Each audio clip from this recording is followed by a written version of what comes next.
যদি কিছু না বুঝতে পেরে থাকো বা কোনো কিছু কোয়ারিজ থেকে থাকে অবশ্যই আমাকে নিচে কমেন্ট করতে পারো।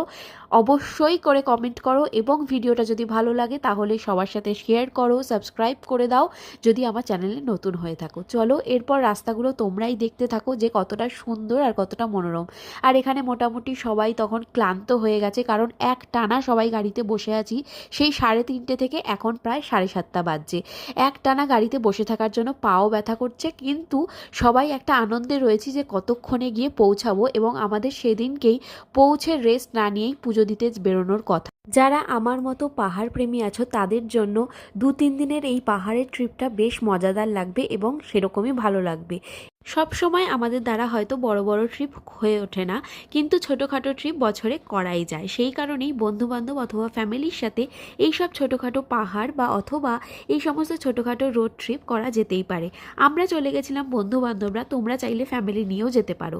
আর বাবাধামে ফ্যামিলি অথবা বন্ধুবান্ধব দুজনই একসঙ্গে যাওয়া যায়। তো তোমরা কি বলো, সময় নষ্ট না করে খুব তাড়াতাড়ি চলে যাও বাবার কাছে। আর এখন শ্রাবণ মাস চলছে, তোমরা সবাই জানো এখানে কিন্তু প্রচুর ভিড়, কারণ এখানে সবাই জল ঢালার জন্য এখন লাইন দিয়ে রয়েছে। আর এখন তো বাবার মন্দিরে চোখ লাগিয়ে দিয়েছে, শ্রাবণ মাস কেটে গেলে এই চোখ তুলে দিলে তোমরা বাবার গর্ভগৃহেও প্রবেশ করতে পারো। আর শুধু বাবার মন্দির কেন, বাবা ধাম যেমন বাবার মন্দিরেও যাবে, এছাড়াও রয়েছে সাইট সিন করার মতো জায়গা।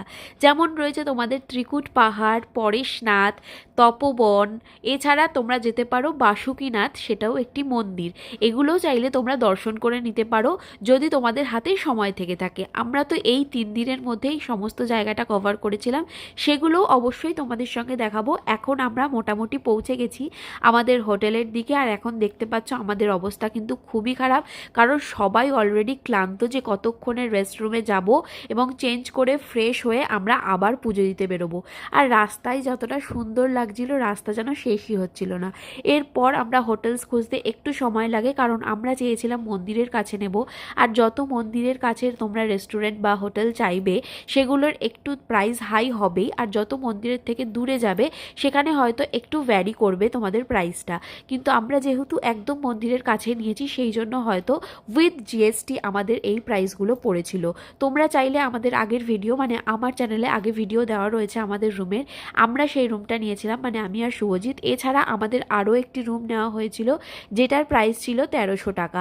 সেই রুমের ভিডিও আমার করা হয়নি, কিন্তু তোমরা চাইলে সেই সব রুম নিতে পারো, সেখানেই আশেপাশে থাকে। আমরা যে রুমটা নিয়েছিলাম সেটা ছিল ডিলাক্স রুম। এছাড়া আরও সবাই যারা গেছিলো তারা যে রুমটা নিয়েছিল সেটা নর্মালি তোমরা সব জায়গায় গেলেই পেয়ে যাবে, সেরকমই রুম ছিল। আমাদের রুমটার প্রাইস পড়েছিল উইথ জিএসটি 2400 টাকা, এবং ডরমেটরি যে রুমগুলোতে সবাই ছিল সেই রুমটার প্রাইস